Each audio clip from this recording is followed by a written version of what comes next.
نو بیا دا آیات راغلی او فای کې شریک صفتونه ذکر کړي دي اسلام دی ایمان دی قنوت تابعداری ده صدق رښتینولي ده صبر دی خشوع عاجزي ده او دارنګې زکاتونه صدقې ورکول دي روجې نیول دي او نهم حفاظت د عورتونو کول دي او لسم نمبر الله ډیر یادول دي د خپل صفات او خلق مشهور متل کو یوړون د الله نه څه غواړي دوه سترګې غواړي نو الله په دې لسو صفاتو باندې بیا دوه فائدې ذکر کړې دي یو بخنه او بل لوی اجر ورکول هو به دې وخم لوی اجر ودرکم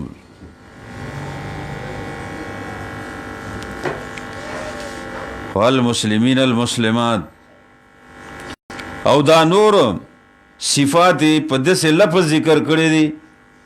چې ګریمر په لحاظ باندې دې ته د اسم فاعل والا وزن وای دې ته اسم صفتی وای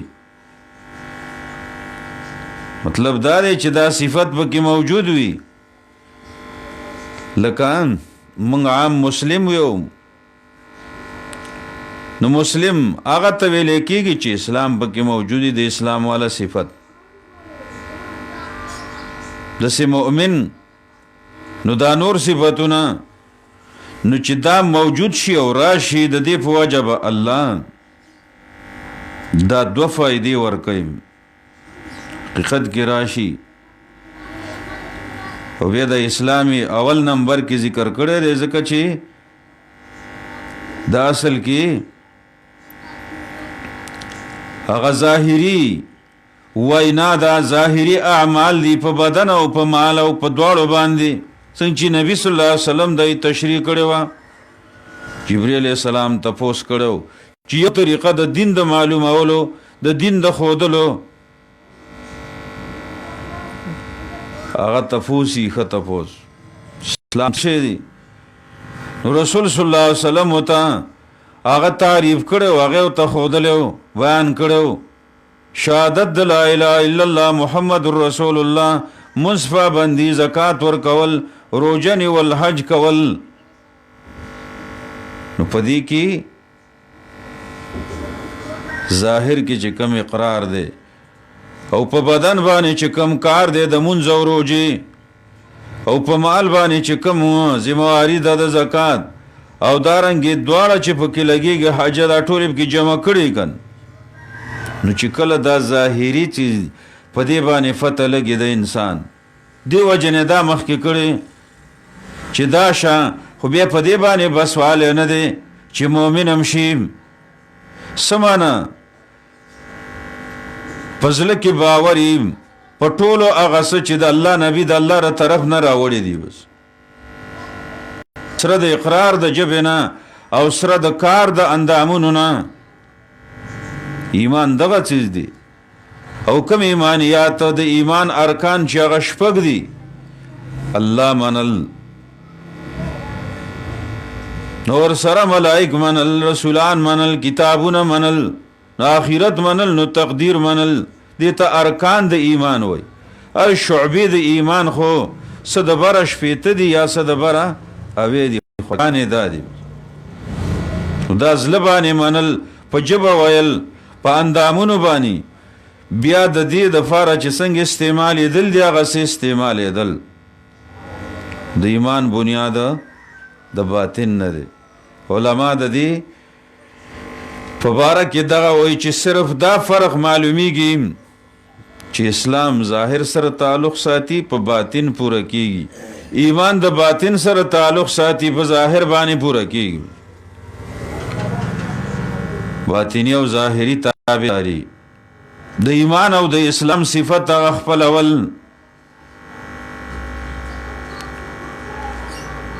او دسی ایمانی شفای کې بالکل دا درې واړه جزونه موجود وي دا درې واړه حصے موجود وي نو دا یو پورا ایمان دی او دا دسی ایمان دی اسلام متویلی شي، دین متویلی شي. دسی اسلام دسی دین دی چې په دې باندې پورا نجات دی او د اول نه دی. بس دسی مؤمن با اول جنت ته ځي. چې سره به ایمانی چې کوم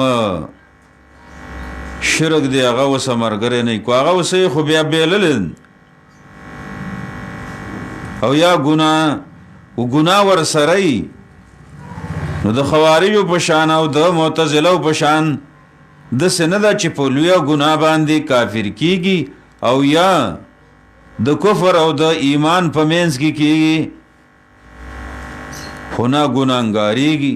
پلیتیږي، زلو داغه سره بیا نور اندامونه چې توبه کې نو صفا کی چې نه او الله ته دې سره ورغلی نو بیا به پاغه ور باندې صفا کیږي او نهر الحیات باندې بیا دا وینځل کی پای باندې بیا د دیغه تورواله ختميږي او رستو به جنت ته داخليږي. نو دسی ایمان او اسلام الله موږ نه غواړي او ایتم را غواړي چې بس پوره چې اولم جنت ته بوزي. ذکر توبګار بندگانو ته ډیر خوښ دی او په توبه ډیر خوشحالي ولی دا خوخه ده او په دې باندې امر هم دی، په دې باندې دعوت او نصیحت هم دی. یا ایها الذین آمنوا آمنوا، مؤمن ته مؤمن شه کو یو درجه در پکې ویو بل نه یغم پورا کنه. عام علما خدا وی چې دا خلکو ته وی چې آمنو لسانن نو آمنو قلبا، د جبه مؤمنانو د زله مؤمنان شي. خو لیکن دام پکې دام چې یو حصہ د پکې د ایمان یو څنګه در پکې د ایمان بل نشته دی نو اغم حاصله کا. لکه څنګه چې ابن قیم صاحب د هدایت لس درجه ویلي او اهدنا کې چې دا مطالبه ده د هدایت والو دا په دی وجه چې دی کې درجه دي یو بدر پکې بل باندې نا غختلی. نو ایمان کم دغه شعبې دي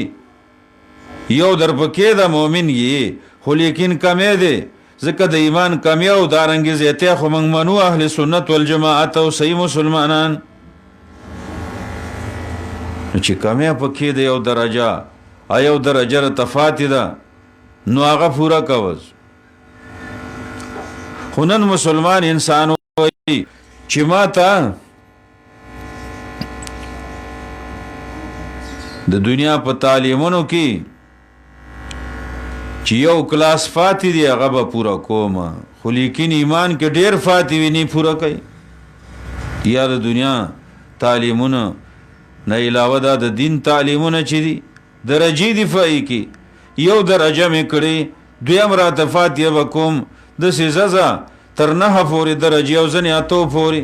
دا به پورا کوم. خو مولا صاحب هم شي او مولخ صاحب هم شي خو لیکن اقصد د مولخ فشان ټوفونه وای د ایمان د شعبونه یو خوابل خدای دا سن نه پکار په دسی مولا او دارنګ مولخ وسو کی چې د مولخ فشان ټوفونه وای ایمانی اسلامی حکم تراشی او دیتنان جودا شي ددن فاتح شي. بس دس خلق چې کله د قیامت ورشي او کانهم جراد منتشر شي دا ملخان او خریدونکو پشان شي بیا به ورته پته ولګیم. خدا غینه مخکې دا دعوت او نصیحت دی چې مخکې نه ټوفونه شروع کول فکار دی اسلام ته ایمان ته د دیغه درجو ته د دیغه حصو ته اعلی درجه ادنا درجه درمیانه درجه اعلی درجه د لا اله الا الله والا ادنا درجه ضرری شیزونه د لارونه لري کول او درمیانه چې کوم نور دي او فعلا کی اولویا کی دام ویلی چې ول حیا او شعبۃ من الایمان، حیا د ایمان یو لوی حصہ ده لوی شعبه ده. شعبتون کی علما و تنوین د تعظیم د پاره ده تعظیم لوی ګڼلو ته وایي دا یو لویه حصه ده بس لویوالي ته او دی ته ډېر ضرورت دی دې شعبې ته ځکه نن سبا د بېحایي والا اسباب ډېر زیات دي د یې ذرایع ډېر زیات دي نر او ښځه هغې په بېحایي باندې ډېر زیات اخته شوي دي الا ماشاء الله چې ځینې نارینه یي د حیا مجسمه یي او د سترګې هم نه چوتئ د انبیا علیهم السلام یو نمونه یي نبی صلی الله علیه وسلم چې کوم حال ذکر کوي احادیثو کې د یوسف علیه السلام چې کوم حال ذکر کوي قرآن کې دارنګې اخبارو کې او خاص طور قرطبي او خبر ذکر کړي او دایم ویلي دي زلیخې ورته ویلي چې یا یوسفو ارفع رأسک فانظر فی وجهی یوسف دا سر دی راته اوچت کا او زما دا مخ وګوره او د څه ویلي بهما انظر الی ربی په دې دواړو خو به زه خپل رب ته ګورم دې باندې رب ته ګورم داسې د حیا مجسمه وه داسې د الله سره مینه وه او داسې فای کې یو عصمت او فاکی موجوده وه خو د الله رب العزت مدد ورسره و خو خپل هم نقل و حرکت ورسره و څنګه روایت کې دام راځي چې ورته ویلي چې څه چل دی ادنو منکا وتتباعد مني زه درته نږدې کېږم او ته رانه لرې کېږې نو حرکت به هم کې حرکت کې برکت یې که نه داسې نه چې ځان ور نږدې کې او ډغرې وسوې او هغه اسباب چې کوم دی دي هغه خپلې د نظر نه شروع کېږي او د هغې نه علاوه بیا نورو بېحیو بدو ته انسان رسیږي نارینهو کې داسې حیا په کار ده زنانو کې داسې حیا په کار ده نبی صلی الله علیه وسلم هغه دو بیبیانو ته چې ام سلمه بیبي میمونه بیبي وه د ړوند صحابین هم د پردې ویلي وکړه هغه جواز صورت هغه جدا دی خو لیکن وقل للمؤمنات یغضضن من ابصارهن د الله دا بیان جدا دی او اعلی دی دې ته به سوچ کو او د دې سترګو حفاظت به کوم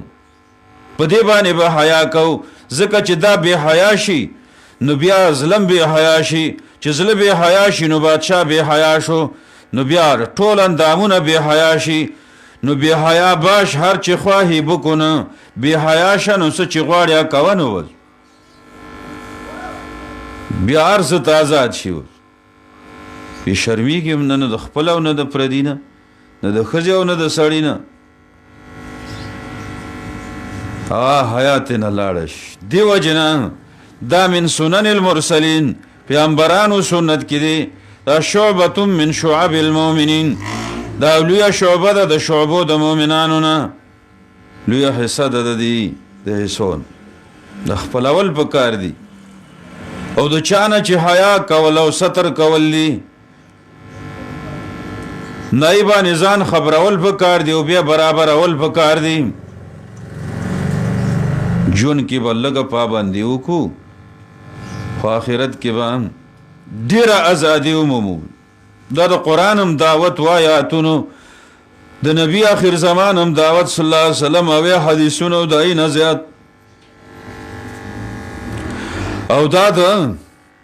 اولیاء کرام او دارنګ د امامان هم دعوت نصیحت مولا علی قاری صاحب ذکر چې امام بونی فرحمه الله وینا دا ملازمات البیوت لا یخرجنا د کمرو د کورونو ملازمات دا بنوزی دیل دا حق نشته دی چې دا وزي دا د کورونو د خپلو کمرو ملازمی دی او کوزی نو الله پاغي کې بیا شرطونه خودلی یو دا چې ولا تبرجنا تبرج الجاهلیت الاولى زول جاهلیت بشانا بے پردگی او کلاوی کی موزئی او دا ویلی دی چی یدنین علیہن من جلابیبہن پزانونو دی لوی چادر راواچئی او دا ویلی ولا ازربنا بی ارجلہن لیعلم ما یخفین من زینتہن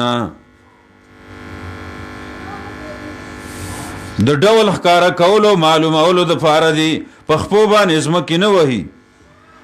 چې سره خلکو د ډول ښکارا کی دا ویلی ولا یبدین زینتهن الا لبعولتهن ولا یبدین زینتهن الا ما ظهر منها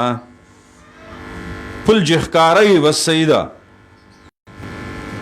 دکا برقی دفاسه و بلنش چوله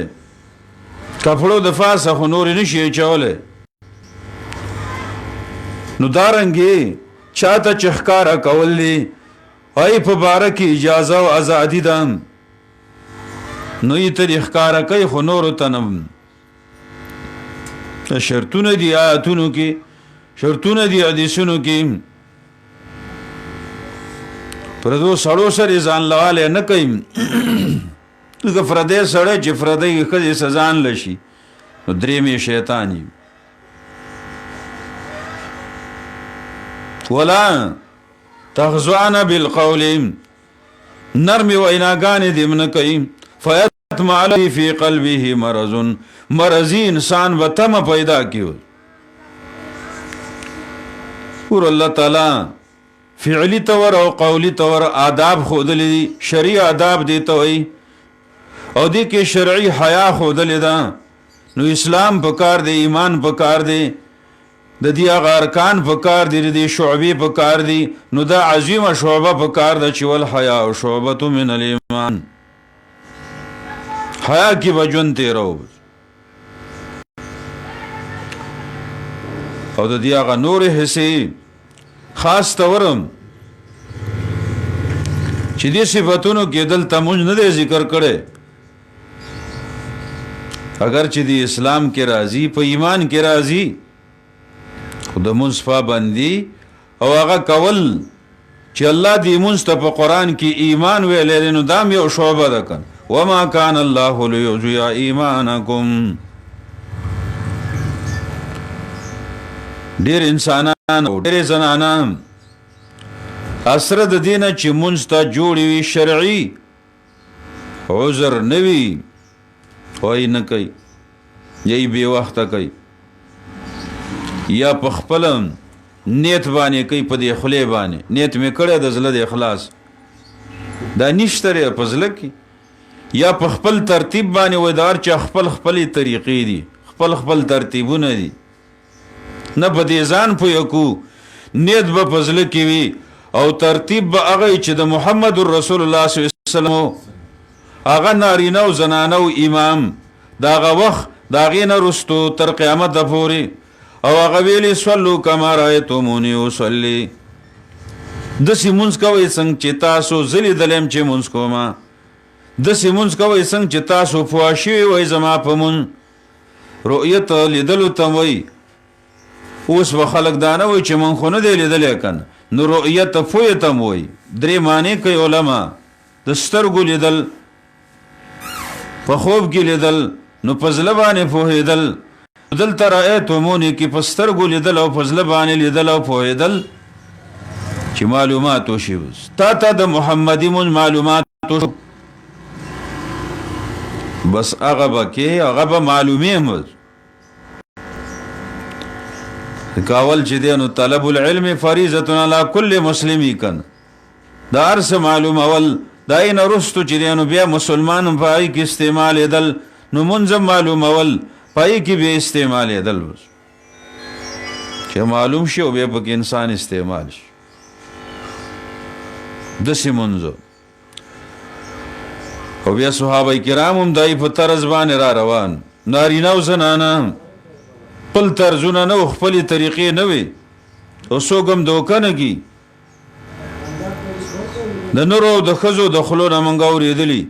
وایي څلور طریقې دي او الله ته ډېرې خوښې دي ځکه دا عامې کړي دي تا خو رستو جوړې شوي دي درېمې صدۍ نه رستو اولې صدۍ ته لاړ شه دین پسې به اول دور ته ځې محمدي دور ته به ځې د هغه 30 کاله د نبوت چې کوم دور و هغې کې الله دین پوره کړی هغې کې شریعت پوره کړی هغې کې د دین تکمیل چې ورته ویلی کېږي هغه کړی په دین تم وکمل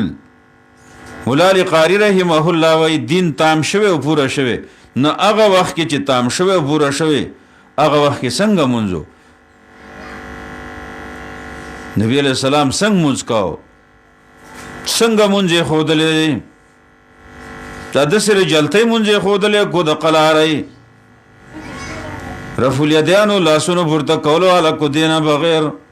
لاس سینو کې ښودلو سینې باندې کې ښودلو والا کو دینا بغیر د جمع والا کو جمع نه بغیر خپل ټیم والا کو بې ټیمه خشوع والا کو بې خشوع خشوع والا خپل ټیم والا او څومره کردارونه او گفتارونه چې دي ټول یې ښودلي دي او چې جلتی پکې نشته هغه مونځ یې په خلاد ابن رافع رضی الله عنه صحابي باندې 3 ځله کړی یو ځل یې کړی په جلتی خفف فی الصلاة راځي حدیث مسیح الصلاة باندې چې مشهور دی مختصر مونځ یې کړی مختصر یې کړی تخفیف شرعي شته دی او د جمع لنډول د ماشوم د جړا د وجه نشته نبی علیہ السلام نه ثابت دی یا د سفر د عذر د وجه نه فلیس علیکم جناح ان تقصروا من الصلاة او یا نور هغه شرعي عذرونه چې دي تخفیف د فاره اختصار د فاره یا چې ثابت ته کم تخفیف تکمیلم پکشتا ځکه امام بخاری رسول صلی الله علیه وسلم منځ ذکر کوي چې یخفف الصلاة و یکملها آسان منځ به کاو خو لیکن پورا منځ به کاو نو چې کله صحابي رسول دی او داغه په جماعت کې دی داغه په حضور کې دی تخفیف کوي خو تکمیل نه کوي یو ځل یې په بیا کوي دویم ځل یې په بیا کوي دریم ځل یې په بیا کوي څلورم ځل د نبی صلی الله علیه وسلم ناغه مونځ زده کول غواړي او ته زده کوي دا نه مونځ زده شوی دی او بیا چې شوی دی دغه مونځ دی دغه وخت نه دغه یوه طریقه را روانه ده دا یاد وساته عقیده یوه ده دوه نه دي ډېرې نه دي د لا اله الا الله والا نو طریقه یوه ده دوه نه دي ډېرې نه دي د محمد رسول الله والا صلی الله علیه وسلم نو دا هم د ایمان شعبه ده د ایمان حصه ده خو څنګه چې په قرآن او حدیث کې ښودلی شوي نو داسې کول نو دریم صفت والقانتین والقانتات قنوت کې علما لسیول عثمانی کوي خو یو معنی طاعت او تابعداري ده هغه انسانان سړي او ښځې چې د الله هم تابعداري کوي د الله د رسول صلی الله علیه وسلم هم کوي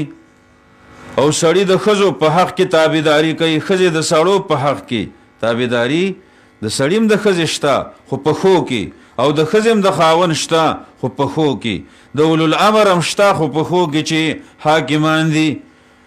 او دارنګې عالمان دي خو په حق کې هم انما الاتباع فی الحق لا فی الباطل په حق کې تابعداري ده نه په باطل کې نو دا سوال او اعتراض چې تاسو هیڅ مشر نه منئ امام نه منئ او دا وایي چې بس اهل حدیث کې دو اصول قال الله وقال الرسول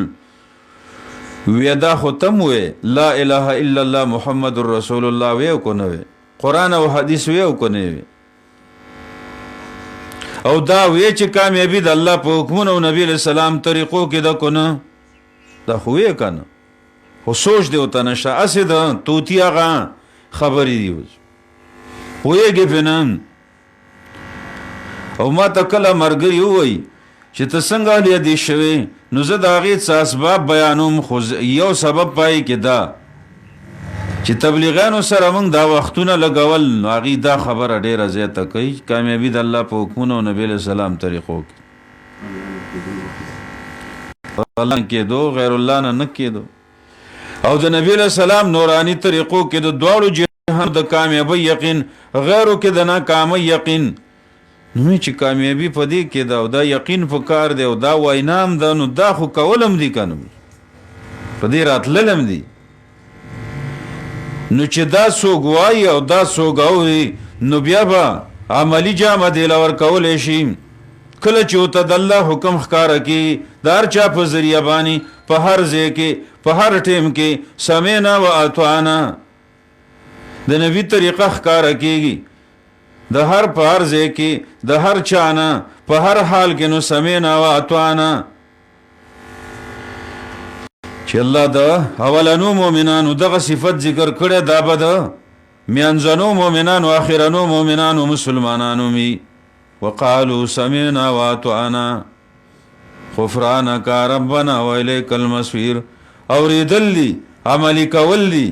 او کو کما کوتاهی دای د پاره بخنه غختل دي ولی الله ته ورتلل دي چې انسان طاعت سره ورشي قنوت سره ورشي او ایسر څلورم صفت والصادقین والصادقات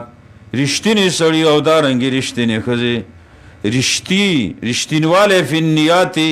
والاقوال والافعال دې درې واړو کې مراد ځکه دا صدق صفت د نیت هم راځي دا د قول د وینام راځي دا د فعل هم راځي په دې درې واړو کې رښتینواله په دې کې مراد دا نه چې چېرې موږ ته یوازې د خبرو رښتینواله والو نه د درې واړه رښتیا نیت به وي رښتینې ارادې به وي په هر څه کې په دې باندې اصل کې کمال دی نیت المرء ابلغ من عمله انما الاعمال بالنیات وانما لكل امرئ ما نوى پای کې رښتینی کېدل چې دین زده کې او په دین عمل کو دین باندې په دې کې به د رښتینی نیت وي درې واړو کې الله رضا او مغفرت جنت د الله رؤیت او دای سره خبرې بم رښتې دروغ بنئ مگر هغه ځایونو کې چې د الله په دین کې جایز دي د جهاد په هغه موقع کې ښځه خاون یو بل ته وایي د فاره د دې چې ورانې رانش د دوه کسو جوړولو په باره کې دروغ وي شریعت کې ثابت دی که نه چې دوه جوړ چې نشته د هغې دروغ ویناګانو نه ځان ساتل او د منافقانو د صفت نه ځان ساتل چې اذا حدث او بیا شریعت کې نفس بندول د هغه څه نه چې دی غواړي اشتهای لري قسمونه درې دي یو ته ویلی کېږي صبر علی المأمور تعبیرونه مختلف دي خو یو ده علی المأمورات بس څه حکمونه دي پای ټینګ اوسېږه او دویم ته ویلی کېږي الصبر علی المقدورات چې څه مقرر شوي دي تکلیفونه دي بدني دي مالی دي بیماری دي په ټول بدن دي په څه حصه باندې قسمه قسم پریشانی دي ای سره مالی هغه پریشانی دي اهلی اولادی پریشانی دي خپل پردو د طرف نه پریشانی دا مقدورات دي دا مقرر شوی دي په دې به صبر کې ولی الله وی یا ایها الانسان انک کادح الی ربک کدحا فملاقیه رب ملاقات پورې به مشقتونه برداشت کې لترکبن طبقا عن طبق او د سنور آیاتونو نه معلومیږي چې انسان دا کله داسې وایي لقد خلقنا الانسان فی کبد قسم سره وایي چې انسان مې مشقت کې پیدا کړی یکابدو مصائب الدنیا والدین دی به برداشت کوي مصائب د دنیا او د دین او پای باندې به دی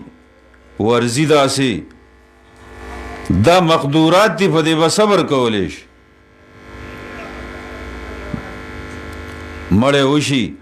مور پلار یې بچي وي، خور او دارنګې ورور وي، خاوند وي، ښځه وي، مقرره ده بس پای باندې صبر کول. او دا اولې صدمې سره صبر، دا صبر ممدوحي، دا نه چې انسان هغه خپله بې صبري وکي او بیا وروستو پوه شي چې څه پې نه کي، الله تا ته مې صبر دی. یو زنانه داسې کړي وو، حدیث امام بخاري راوړی او دی نه دا مسله م زه راایستلې څنګه چې تو نورې مسلې ثابتېږي چې ښځه با پرده وي، خپل زوی قبر له تللی وي، نو خیر دی تلی شي. څنګه چې د خاوند یا د پلار وغیره قبر له یا نو درې لذي، خو چې په شرعي شرطونو برابري، نیت یې صحیح، وینا یې صحیح وي، رفتار یې صحیح وي، کردار یې صحیح وي، هغه بیا معلومول د قانون د وحینم. خدا چې کله تللی وه نبي صلی الله علیه وسلم قبر ته ناسته وه، جړلې، نبي صلی الله علیه وسلم پې تېر شوی و او قبر یې د ماشوم زوی و. چې یې حال لیدلی و نو ته اتق الله واصبري، د الله نه ویرېږه او صبر کوه. دا مسله معلومه شوله چې څوک داسې په بې صبرۍ او په بدۍ ویني، نو نصیحت ورته وکوه او اوږد په ځای لنډ ورته د الله نه ویرېږه، دا مه کوه، الله نه ویرېږه، دا مه کوه. او دا چې کله په کورونو کې موجود وي، کله چې دی نو په دې ښارونو کې موجود وي، کله په لارو کوڅو یو ځای بل ځای هر ځای کې چې انسان موجود وي، او داسې بدي یې په لاس یې وس نه کوي چې بندې په خولې بندوي، کوانه یې په زړه،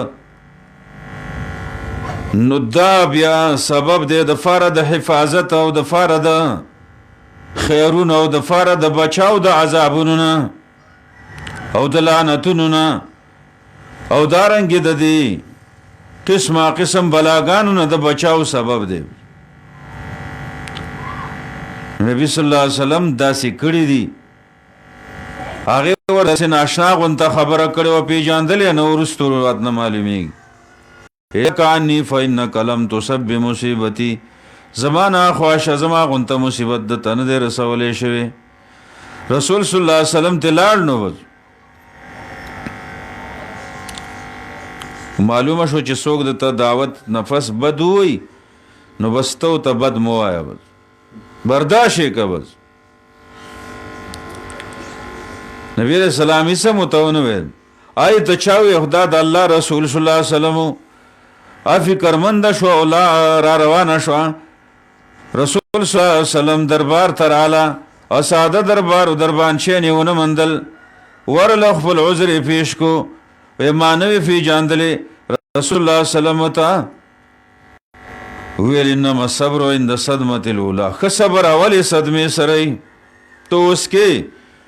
اول وخت کې دې نه دی کړی. هغه صبر چې ممدوحي، هغه صبر چې معجوري، لوی اجر یې فای باني، اولې ټکرې سره الحمدلله ووایه او منځ وکړه، الله ته متوجه شه، قدر الله ما شاء فعل. دارنګې اللهم اجرني في مصیبتي، یا اللهم آجرني في مصیبتي واخلف لي خيرا منها دوا، الله دی کی اجر راکا او د دینا بهترین عوض را لراکا. ام سلمی بی بی ویلو بهترین خاونی ورنکو، ازمو یو مرګره تیرو وړي کی کور والا مړه شولا، نو بیا ګرځېدو پسې الله وتخ کور والا ورکړه، ناغه ویل چې ما دا دعا ویل زما یقین و، یقین سره بیا دعا پکاري، هر دعا نو خاص طور د مصیبت والا دعا هغه پکاري، او هغه په دغه الفاظ باندې پکاري. یو نبی علیہ السلام بچ دعا غختله نو درې ځله فور انسان ویلې شي، درې ځله دی وایي، کان اذا دعا دعا ثلاثا.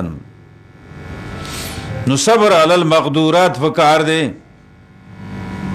خوراک دی کمزورې وي یا کم وي، اسکاک دی کمزورې او کم وي، لباس مسله وي، د مکان مسله وي، د دین الی نور مسلې، نو صبر وکړه. د صبر په وجه باندې الله فراخی راولي، فراخی وز هغه فراق جنت په صبر ورکوي. وجزاهم بما صبروا جنتا وحریرا. سورہ دهر کې الله تعالی جنت ویلې په صبر، ریخمی ویلی ای جامعه او هغه ورکول. نو صبر په دنیا کې چې کله وشي په مصیبت، په مقدوراتو مقدراتو سچ مقرر شوی، ځکه قدر الله ما شاء فعل، لار سے مقرر کړی چې څه غواړي یا کوي، الله د هغې اجر ورکوي، بدلې ولا ورکوي. او څومره ورکوي؟ انما یوفی الصابرون اجرهم بغیر حساب، بے حساب ورکوي. دا پکاري او سیالی نه کو منګه دام بے صبری وی علی المقدورات. الله چې څه درکړي فای صبر وکا، بل چې څه ورکړي دي ای پشان او غواړه د الله نه کن، دیني ورکړي دي. لا حسد الا فی اثنین، حدیث نه ثابت. دنیای ورکړي پاک کې لګئی، تم د الله نه غواړه کنه. اللهم ربنا اتنا فی الدنیا حسنه وفي الاخره حسنه وقنا عذاب النار. بدی الفاظو سجده کې وغواړه، منځ په آخر کې وغواړه، نور د قبولیت ټیمونو او دارنګي وختونو کې زینو کې وغواړه، الله ته وجاړه. وصل الله من فضل دعوکم قبول کا، ادعونی دعوکم قبول کا. الله یغضب ان ترکت سؤاله، چې سوال دې نه کې غصه کېږي راته وز رب رضا کو هغه نه وغواړه، هغه ته وجاړه، مدد به دې وکړي. نو بل صبر دی عن المحظورات، څه چې بند شوي دي، څه نه چې موږ باندې پابندي لګولی شوي، هغې نه ځان بندول. شرکونه دي، بدعتونه دي، لوی واړه ګناهونه دي، رسمونه رواجونه دي، هر قسمه بې پردګۍ دي، غیبتونه دي، بدنامي لګول دي، بد نومونه دي، قسمه قسمه سپکاوی دی د یو بل په نیت کې، په زړه کې، په خوله کې، په نورو هغه څه کارونو د یو بل سره هغه مقابلې او دشمنۍ دي، د یو بل وجل دي. نو صبر ته وایم ډېر ګناهونه دي. نو د ټولو ګناهونه صبر، الصبر عن المحظورات، څه بند شوي نه ځان بندول. دا درې قسمونه دي. او ابن قیم صاحب په زړه او په ژبه او په ټولو اندامونو دی وله ځایونه ښودلي دي. نو داسې خلکو چې دا صفت یا خپل شنایي ما الله بخي اجر ورکوي، نو ورسره خشوع صفت چې عاجزي دا، سکون القلب، سکون الجوارح، زلونو کې اطمینان وي، قلارې وي، برابري وي، توجه وي، اندامونو کې وي، په هر ځای کې وي، په هر حال کې وي، خصوصا په منځونو کې وي، نارینه او زنانه دواړو کې وي. ابن قیم صاحب داسې تعبیر کوي چې قیام القلب بین یدی الرب وي، زړه در مخې ته ودرولي، مع الخضوع والذل والجمعیة علیه، پس ژبه او په زړه کې په نور اندامونو کې عاجزي ورسره موجوده وي، په الله باندې راټولوالی وي. څومره خوند کوي چې الله سره دې زړه لګېدلی او خشوع کې موجوده وي، څومره خوند کوي هغه مونځ کامیابی سبب دی کنه. قد افلح المؤمنون الذين هم في صلاتهم خاشعون. عاجزي چې کوي، خشوع دغه چیز دی چې زړونو کې مرام، برابري او دغه یقین، رب ته متوجه والی، نور اندامونو کې برابري او قلاري، رب ته متوجه والی. نو د هغې په وجه باندې کامیابي نصیب کېږي، د هغې په وجه باندې منځ قبلېږي، د هغې په عذابونو نه بچاو راځي. فایدې د هغې ډېر دي، ښکلي اثار د هغې ډېر دي.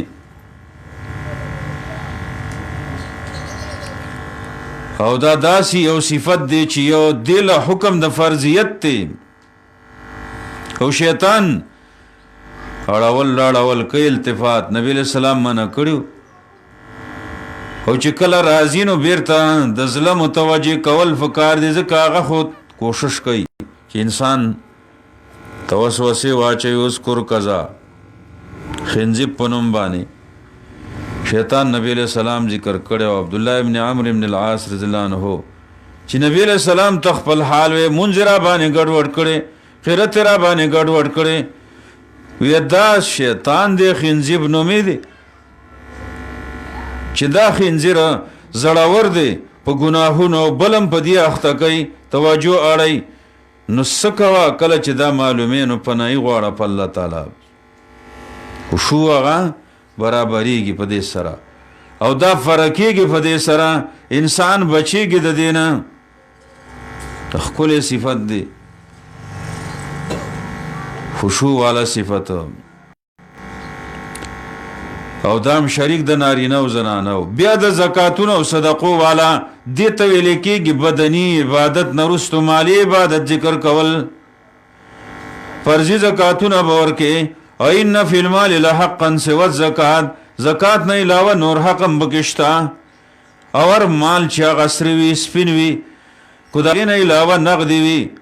کو د هغې نه علاوه څاروي وي نصاب ته رسېږي تجارتی مالونه وي نصاب ته رسېږي پای کې زکات ورکول او د هغې نه علاوه نور خیراتونه ورکول وایي دپاره نیت هم صحیح طریقه هم صحیح آئی دفار عموم الاوقات قرآن ویلے دے شپا ورز ينفقون اموالهم باللیل والنهار جمعه نده ویلی خیش پی ندی ویلی زان اللہ صرف یو شپا خاص کول چه خلق خاص کری دارنگی ورز خاص کول د جمعه ورز زیارت ورز او یا دمڑی اول آغا ورز او شپا یا دریم او یا جمعه او یا چلویختی او یا برسی او یا اختره او توی چې د اول اختر دی یو دیگ بپوخ کو ملمانه رازی دا نه بس باللیل والنهار سرا و علانیتا پر وقتا خو شپې مخکې کړي او سرې مخکې کړي د شپې ور کول بهتر او فټ ور کول بهتر اگر چې د ورځې ور کول جائز وخکاره ور کول هم جائز ولی پدې اقرب الى الاخلاص وابعد عن الرياء شپې ور کول فټ ور کول اخلاص ته نږدې وي ریا نه لري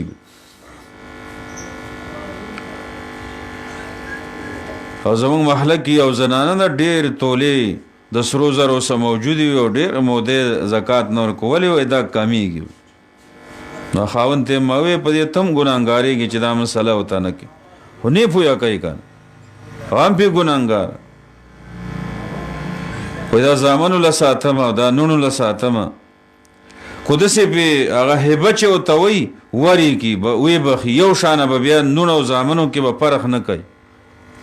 هبې په تورې ورکوي صحیح ده او که د میراث په شکل یې تقسیموي نو بیا فرق کوي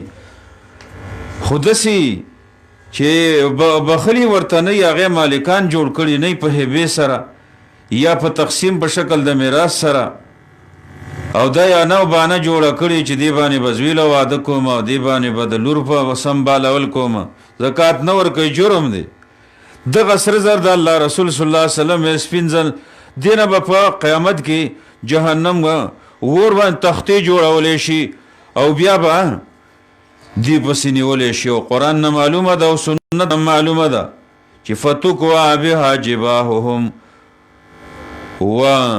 فتکوا بها بداغله بشفای بانی د اغي تندی و جنوبم دای اړخونه و زورم دای شاګانی زکه چې اول به حقدار په تندی باندې شو بیا اړخ به وتاړو بیا به وتشا اړوله دا زینه به په داغي و یوم یحما علیها فی نار جهنم ور د جهنم کې به ګرمي او دی به په داغل کې دیو جنا فرضی حق ورکول پکاري فرضی زکات ورکول پکاري او دا معلوم اول پکاري نصاب داغي اندازه داغي نو دای سره بیا بدني هغه عبادتونو کې روزه ذکر کړي چې دا صفت په سړو خزو کې وي فرضی روزه بنسي نفلی بنسي خودم نه ده چې زنانه نفلی نسی او خاوند موجودي د خاوند په اجازه بنسي فرضی کې وته ضرورت نشته او نفلی کې ضرورت دی دا اجازه ده او دې کې ډېرې فائدې دي خصوصا د الله رسول صلی الله علیه وسلم وایي چې فإنه له وجاء دا روجا د شهوت ماتون کې ده هغه شهوت هغه خواهش چې د هغې د وجې نه زړونه نه جوړه کېږي زړونه نه مریضېږي جنید صاحب ویلو امام قرطبي او نورو ذکر کړي علل القلوب من اتباع الهوا د زړونو بیماری دا د خواهش پرستی نه دي او خواهش پرستی دا د ډېرو خوراکونو او څښاکونو او د دې سره سره د دې نورو نشو تماشو د دې ورپسې کېدو نه دي نو چې زړه دې بیمار شو خو بس به بیمار شولې کما ان علل الجوارح من مرض البدن لکه د اندامونو بیماری دا بدني مرض د وجې نه اتباع الهوا تبعی ده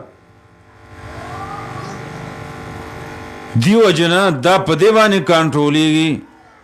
او خاص طور رسول صلی الله علیه وسلم ویل یا معشر الشباب من استطاع منکم الباء اے د ځوانۍ والو اے د ځوانانو ټولیا ځوانانو انسانانو چې د نکاح وس څوک لري بدنی لري مالی لري واده دی وکي فإنه أغض للبصر وأحسن للفرج سترګې به ښکته کی عورت به بچ کی چې وس نه لري فعلی بسم روجي دي نسی ځکه دا دای کنټرول اون کړي علاج دا خودل نو بیا د سر والحافظین فروجا والحافظات عورتونه ساتي بربندې دون او کلاوي دون دارنګ د بد کارونه دین ساتل چې دا داسې یو حفاظت دی چې د دې په ذریعه باندې او دارنګې د خولې د حفاظت په ذریعه د جنت ضمانت دی رسول صلی الله علیه وسلم امت له کړی چې څوک ضمانت مال راکړي د هغه ځای چې په منځ د دوو هغه جامو کې چې خوله ده ژبه ده او په منځ د هغه دوو خپو کې چې عورت دی د دې حفاظت وکي خلو غلط نه استعمالي عورت غلط نه استعمالي زول د جنت ضمانت کوم دا ضروری دي او عمومي دلته خصوصي حفاظت ویلې فروجهم عمومي حفاظت ویلې والحافظون لحدود الله د الله د حدود حفاظت وکي مؤمنان او دارنګ د جنت ارمانیان د الله بندگان صحیح مسلمانان والحافظون لحدود الله نبی صلی الله علیه وسلم ابن عباس رضی الله عنهما تویلو او هر امتی ته دا تعلیم دی چې احفظ الله يحفظك احفظ الله تجده تجاهك د الله حفاظت وکړه داغه د هغه حقوق داغه د دین نو الله به حفاظت وکي د الله د حدود حفاظت وکا الله بخته عمومي دانه چې داغه اذاعت وکا دای بربادي وکا پدې وګنا محفوظ شي او پدې باندې الله مددگار شي تدې انسانانو په نفسونو کې کله شیطانان دا وسوسه اچي چیرې صحیح مسلمان شنو به د باندې مسالې راځي مصیبتونه راځي او نیکو کار شي او یا وتدا وسوسه ما چې شیطان چې ګوره فلان کې چې دی نو هغه دا ګنام کوي دا ګنام کوي ګوره ګیرم خره یو دا ورزم اوباسي او یا د ګیره کې خپل خوخي کوي او په دې ورزو کې خپل خوخي کوي او د سر په وختو کې خپل خوخي کوي او ګوره دا بل مازیم کوي او دا غلاګان او دام کوي او خاغه د روغ رمټ ګرځي نو تم د سشا اذان طرف ته متوجه کوي او کله وی الله دی خیر کې دی اندوانو او د دې انګريزانو راتنه توران دي کوچري د عمل کونی سي او زه صحیح مسلمان مړ بمي کی ګیرمینو مړ بمي کی او زه نور برابر يم نو مړ بمي دی نفس او شیطان د دې په دې ځل کې دا وسوسه راولي او د دې حفاظت ته حدودونه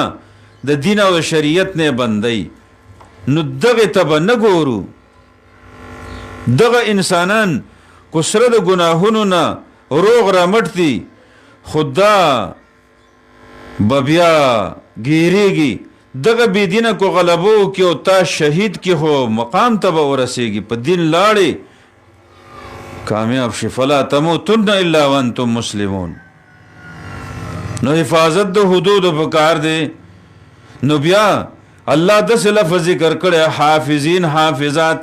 دې ته اسم فاعل د باب مفاعلین وی. د دې مطلب دا دی چې ته د حدودو حفاظت کوه نو ستا به کېږي. حافظوا علی الصلاة والصلاة الوسطی، د مونځ حفاظت خصوصا ویل د ټولو منځونو او د مازدیګر د مونځ هی کوم دغه لفظ راوړی دی حفاظت به دې کېږي. څنګه چې حدیث کې سهار مونځ چې څوک په جمع وکړي د الله په ذمهوارۍ کې او ضمانت کې داخل شي. لسم صفت د الله ذکر دی، ذکر صرف د الله والذاکرین الله. په دې کې اشاره ده چې